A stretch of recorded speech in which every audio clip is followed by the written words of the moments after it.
Good morning भैया। ये हमारा पार्ट 2 है प्लांट न्यूट्रिशन का। तो हमने कल कहाँ तक बात की थी? कल हमने लास्ट बात की थी ग्रीन कलर ऑफ प्लांट किस लिए होता है। तो ग्रीन कलर ऑफ प्लांट किस लिए होता है?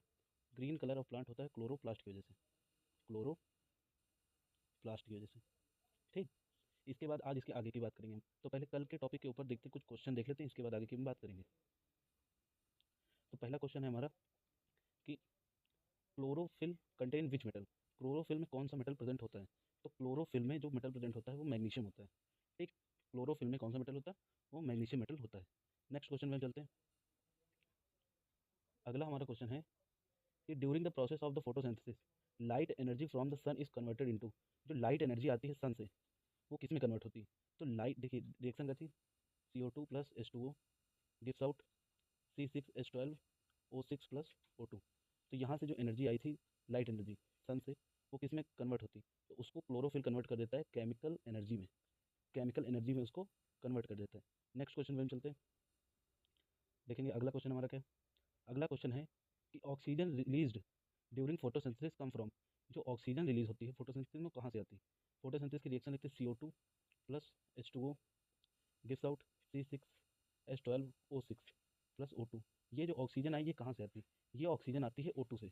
इसकी बात अभी हम आगे करेंगे, मैकेनिज्म पढ़ेंगे। तो कहाँ से आएगी? O2 से। नेक्स्ट क्वेश्चन में चलते हैं। अगला देखते हैं हमारा क्वेश्चन क्या है। अगला क्वेश्चन है what is the wavelength. What wavelength of light are used in photosynthesis.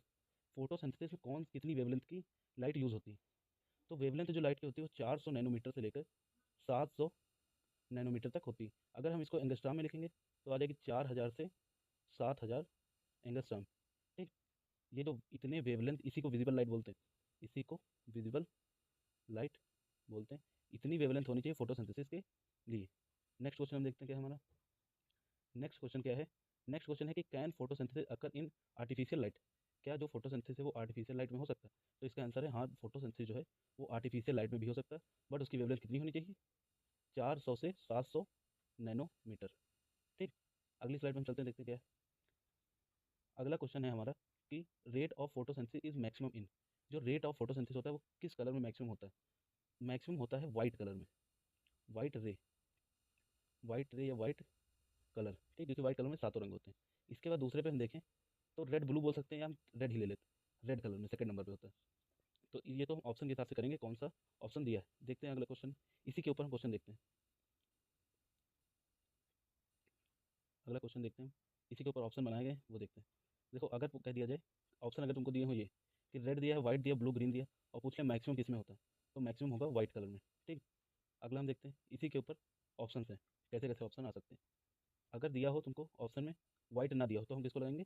Red को लगाएंगे, क्योंकि मैक्सिमम रेड कलर में होती है। आगे देखते हैं कि फोटोसिंथेसिस मिनिमम किस कलर में होती है। Rate of photosynthesis minimum in which colour. Minimum होती है ग्रीन कलर में। ठीक, मिनिमम ग्रीन कलर में होती है, मैक्सिमम व्हाइट कलर में होती है। अगला क्वेश्चन हम देखेंगे।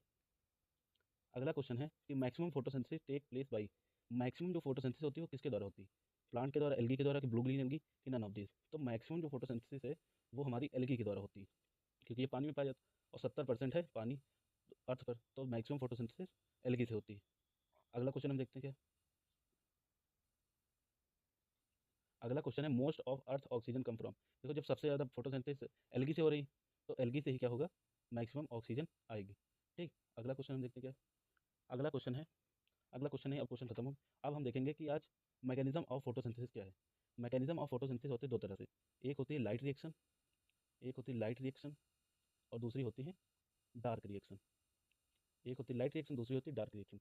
लाइट रिएक्शन जो है वो डे में होती है और लाइट की प्रेजेंस में होती है। इसमें लाइट होती है और डे में होती है। और डार्क रिएक्शन किस में होगी? डार्क रिएक्शन भी डे में होती है और इसमें नीड नॉट लाइट। लाइट की आवश्यकता नहीं होती, नीड नॉट लाइट। दोनों में डिफरेंस समझ में आया क्या क्या है? मैकेनिज्म हम दो तरह से पढ़ेंगे, एक होती है लाइट रिएक्शन, एक होती है डार्क रिएक्शन। लाइट रिएक्शन दिन में होती है और लाइट की प्रेजेंस में होती है, और दूसरी क्या है डार्क रिएक्शन, ये भी दिन में होती है और नीड नॉट लाइट, इसमें लाइट की आवश्यकता नहीं होती। अब इसमें हम देखेंगे रिएक्शन कैसे क्या होता है। सबसे पहले हम लाइट रिएक्शन के बारे में बात कर रहे हैं। देखो सिंपल रिएक्शन क्या थी हमारी? CO2। रिएक्शन क्या थी? CO2 plus H2O gives out C6H12O6 plus O2। ठीक, यहाँ पर क्या थी? एनर्जी थी सन से जो आ रही थी, और वो कौन अवशोषित कर रहा था? उसे क्लोरोफिल एब्जॉर्ब कर रहा था। क्लोरोफिल उस एनर्जी को एब्जॉर्ब करके क्या करता है, इस H2O को दो भागों में तोड़ देता है। H2 + O2 रिएक्शन बैलेंस नहीं है, केवल समझाने के लिए है। H2 और O2 में तोड़ देता है, तो जो ये O2 निकला यहाँ से, ये चला जाता है एटमॉस्फेयर में। एटमॉस्फेयर में ये O2 चला जाता है, जो ऑक्सीजन का काम करता है। ठीक, अभी यही पहले जो क्वेश्चन देखा हमने कि जो O2 है वो कहाँ से आती है, वो जो उसमें रिएक्शन में H2O होता है वहाँ से आती है। तो इसी को बोलते हैं फोटोलिसिस ऑफ वाटर। फोटो मतलब लाइट की प्रेजेंस में वाटर का टूटना ही क्या कहते हैं, फोटोलिसिस ऑफ वाटर। ये मैकेनिज्म किसकी है, ये मैकेनिज्म है लाइट रिएक्शन की। ये मैकेनिज्म है लाइट रिएक्शन की। और ये जो H2O बचा, ये जो H2 बचा, ये क्या करता है, ये CO2 से मिलकर बना लेता है C6H12O6। इसे बोलते हैं डार्क रिएक्शन। इसे बोलते हैं, अभी हम दोबारा भी देखेंगे, इसे बोलते हैं डार्क रिएक्शन। ठीक, देखो सबसे पहले ये रिएक्शन थी CO2 + H2O। सनलाइट को किसने ऑब्जर्व किया, क्लोरोफिल ने ऑब्जर्व किया। क्लोरोफिल ने क्या किया, H2O जो था उसे H2 और O2 में तोड़ दिया, जिसे क्या बोलते हैं, फोटोलिसिस ऑफ वाटर बोलते हैं। फोटोलिसिस ऑफ वाटर से जो O2 निकली, वो चली जाती है एटमॉस्फेयर में, वो काम करती है ऑक्सीजन का। और H2 जो बचा वो CO2 के साथ मिलकर ग्लूकोज बना लेता है। इस प्रोसेस को बोलते हैं डार्क रिएक्शन, और इस प्रोसेस को बोलते हैं इधर वाली, इसको बोलते हैं लाइट रिएक्शन। बस हमने आगे देखते हैं। अब हम देखेंगे लाइट रिएक्शन फिर से। लाइट रिएक्शन को ही हम हिल रिएक्शन के नाम से भी जानते हैं। ठीक, अब लाइट रिएक्शन अगर पूछ ले कहाँ होती है, मेनली पूछ ले कहाँ होती है, तो लाइट रिएक्शन ऐसे तो बोल दोगे क्लोरोप्लास्ट में होती है, क्लोरोप्लास्ट में होती है। अब पूछ ले क्वेश्चन अगर कि क्लोरोप्लास्ट में कहाँ पर होती, तो क्लोरोप्लास्ट में थैलाकॉइड्स में होती है। क्लोरोप्लास्ट में थैलाकॉइड में होती है। अब ये थैलाकॉइड कहाँ से है, तो इसके लिए हमको स्ट्रक्चर ऑफ क्लोरोप्लास्ट समझना पड़ेगा। तो स्ट्रक्चर ऑफ क्लोरोप्लास्ट देखते हैं, चलिए हम स्ट्रक्चर ऑफ क्लोरोप्लास्ट। देखो एक पत्ती थी, ठीक, पत्ती को हमने जूम किया तो इसमें प्लांट सेल थी। ये थोड़ा की पत्ती को हमने जूम किया तो उसमें क्या थी, प्लांट सेल थी। ठीक, ये प्लांट सेल हो गई हमारी, कुछ ऐसे प्लांट सेल होती हैं। अब प्लांट सेल में यह न्यूक्लियस होगा, यहाँ पे क्लोरोप्लास्ट होगा। इसको और हम जूम करेंगे अगर क्लोरोप्लास्ट को, तो ये कुछ इस तरह का स्ट्रक्चर होगा, डबल मेम्ब्रेन स्ट्रक्चर। कैसा स्ट्रक्चर, डबल मेम्ब्रेन स्ट्रक्चर। एक ये होगा और एक ये होगा। इसे क्या बोलते हैं, इसे बोलते हैं आउटर मेम्ब्रेन, बाहर की ओर मेम्ब्रेन है। और इसे बोलते हैं इनर मेम्ब्रेन। और इसके बीच में जो खाली पार्ट है इसे बोलते हैं स्ट्रोमा। स्ट्रोमा स्ट्रोमा में क्या होती है, स्ट्रोमा में ही होती है हमारी डार्क रिएक्शन। अगर पूछे डार्क रिएक्शन कहाँ होती है, डार्क रिएक्शन क्लोरोप्लास्ट के स्ट्रोमा भाग में होती है। यहाँ पर क्या होती है, डार्क रिएक्शन। और अभी वो जो कहाँ होती है, लाइट रिएक्शन, वो थैलाकॉइड्स में होती है। तो इसको हम इरेज कर रहे हैं, स्क्रीनशॉट ले लीजिए।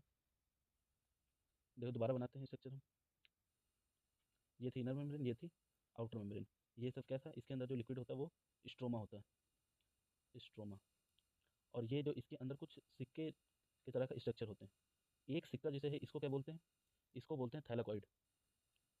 थैलाकॉइड। और ये पूरे जो सिक्कों का बंडल है, इसे हम बोलते हैं ग्रेनम। और ये बहुत सारे होते हैं क्लोरोप्लास्ट में, और ये एक दूसरे से इंटरकनेक्टेड होते हैं। और इस पूरे को क्या बोलते हैं, ग्रेना बोलते हैं। देखो स्ट्रोमा में होती है डार्क रिएक्शन, यहाँ पर होगी डार्क रिएक्शन। और इसके थैलाकॉइड में कहाँ, थैलाकॉइड या कहते हैं ग्रेनम या ग्रेना में कौन सी होती है, यहाँ पर होती है लाइट रिएक्शन। यहाँ पर होगी लाइट रिएक्शन। बात समझ में कौन कहाँ पर होता है। आगे हम देखते हैं क्या, आगे अब क्या है, ये जो स्टेप्स हैं लाइट रिएक्शन के, वो लिखे हुए हैं कि मेजर स्टेप कौन कौन से हैं। तो मैंने बताया था क्लोरोफिल अब्जॉर्ब करेगी लाइट एनर्जी और कन्वर्ट करेगी केमिकल एनर्जी में। CO2 + H2O gives out C6H12O6 + O2। अब यहाँ से एनर्जी थी, एनर्जी को किसने, क्लोरोफिल ने अब्जॉर्ब किया। और क्लोरोफिल किसमें चेंज करती है, केमिकल एनर्जी में। क्वेश्चन भी हमने देखा। इसके बाद है active chlorophyll takes part in photolysis of water. Chlorophyll क्या करता था, फोटोलिसिस ऑफ वाटर, H2 और O2 में तोड़ दिया। और O2 क्या चली गई कहाँ पर, एटमॉस्फेयर में। और H2 ने CO2 के साथ मिलकर C6H12O6 बना लिया। इसके बाद क्या है, due to photolysis of water hydrogen and oxygen produced, oxygen is release on atmosphere. जो भी ऊपर बोला वही चीज लिखी है यहाँ पर। नेक्स्ट स्लाइड पे चलते हैं।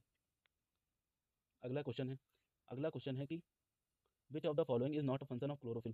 क्लोरोफिल का फंक्शन कौन सा नहीं है। तो देखो स्प्लिटिंग ऑफ वाटर, तो इसका फंक्शन है H2 और O2 में तोड़ता है। दूसरा है एब्जॉर्प्शन ऑफ फोटोन, फोटोन को भी एब्जॉर्ब करता है। एब्जॉर्प्शन ऑफ फोटोन कैसे, फोटोन को ही सनलाइट बोलते हैं।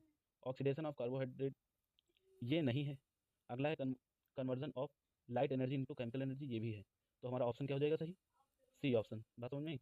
नेक्स्ट स्लाइड पे हम चलते हैं, क्या है नेक्स्ट स्लाइड पे है डार्क रिएक्शन के बारे में। डार्क रिएक्शन अभी मैंने बताई कि कहाँ पर होती है। देखो CO2, डार्क रिएक्शन कहाँ पर होती है, क्लोरोप्लास्ट के स्ट्रोमा, स्ट्रोमा भाग में होती।